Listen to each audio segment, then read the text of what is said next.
Stop whatever you are doing right now. I mean it this very second. Tell your dog the walk is going to have to wait. I don't care if you are in the middle of a shower, get out, grab a towel, and listen. This is more important than anything else on your schedule today. Close that dating app and stop swiping right on people who aren't going to match with you anyway. Are we on the same page? Good. Now, there's one more thing you need to hear. If you own any silver at all, whether it is physical bars, ETF shares, or futures contracts, do not look at your brokerage account until you finish this video. If you look right now, you are going to do one of two things. You will either panic or you will start celebrating. I need you to stay level-headed until you understand the reality of what is actually happening. This is the Asian guy checking in, and the date is Wednesday, January 14th, 2026. I am about to explain something to you that would have sounded completely impossible just 24 hours ago. Yesterday, on Tuesday, January 13th, we discussed how the CME raised margin requirements by 15% to try and kill this silver rally. We talked about how they changed the rules from a fixed dollar amount to 9% of notional value. It was a desperate attempt to force retail traders to liquidate their positions and run for the hills. They were trying to manufacture a massive sell-off to protect the big banks that are currently stuck in short positions. I told you then that it wouldn't work. I told you the fundamentals were just too strong and the physical shortage was far too real. I pointed out that Shanghai was already trading at a massive premium. I told you to hold the line, stay calm, and whatever you do, do not sell. And guess what? It didn't work. The margin hike failed to stop the momentum. The manipulation failed to crush the spirit of the market. In fact, their plan backfired in the most spectacular way possible. Today, January 14th, the silver market did something I have never seen in my entire life. We are witnessing a total break in the rules of modern finance. We have mathematical proof that the paper silver market is officially dead. The Shanghai Futures Exchange just closed at $104.55 per ounce. Meanwhile, the COMEX spot price in New York is currently stuck at $91, 67%. Do you see that gap?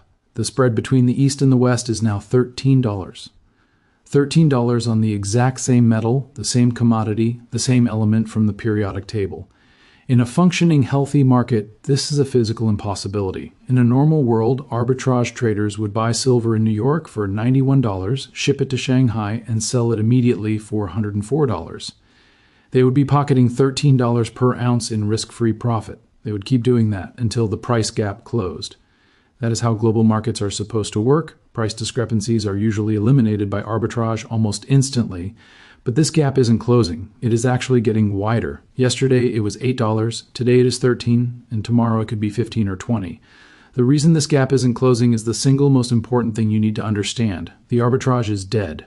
I don't mean it's difficult or expensive, I mean it is gone.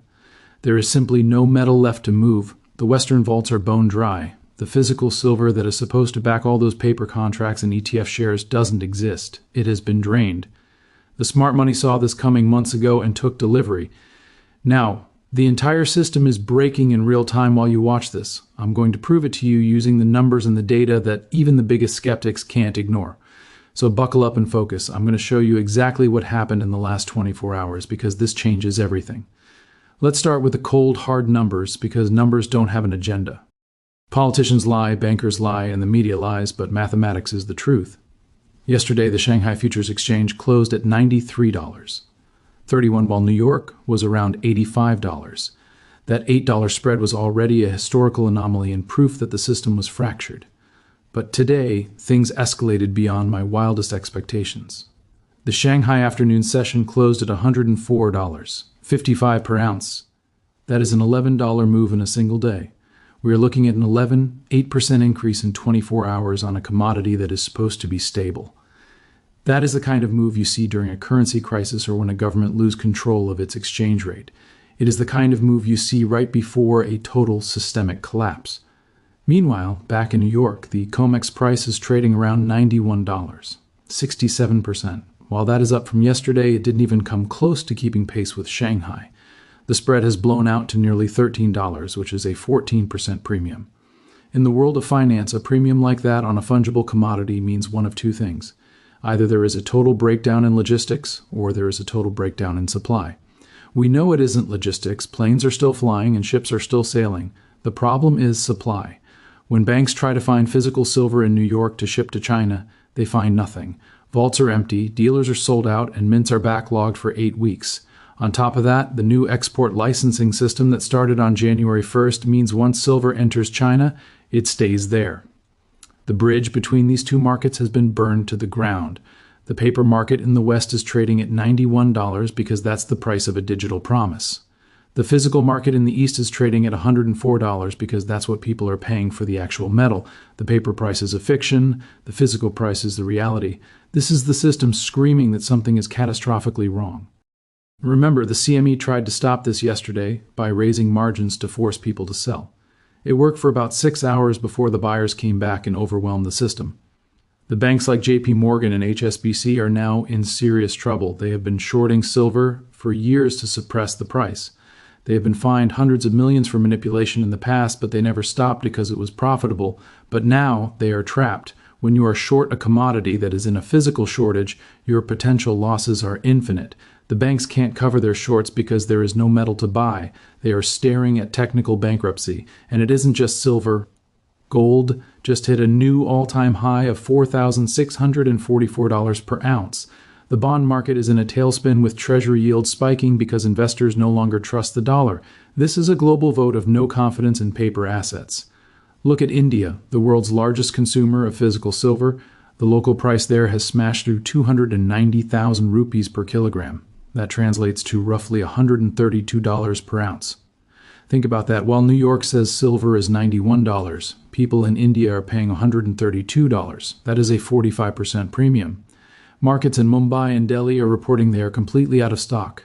People are trading their jewelry and life savings just to get their hands on silver because they know what happens when fiat money dies.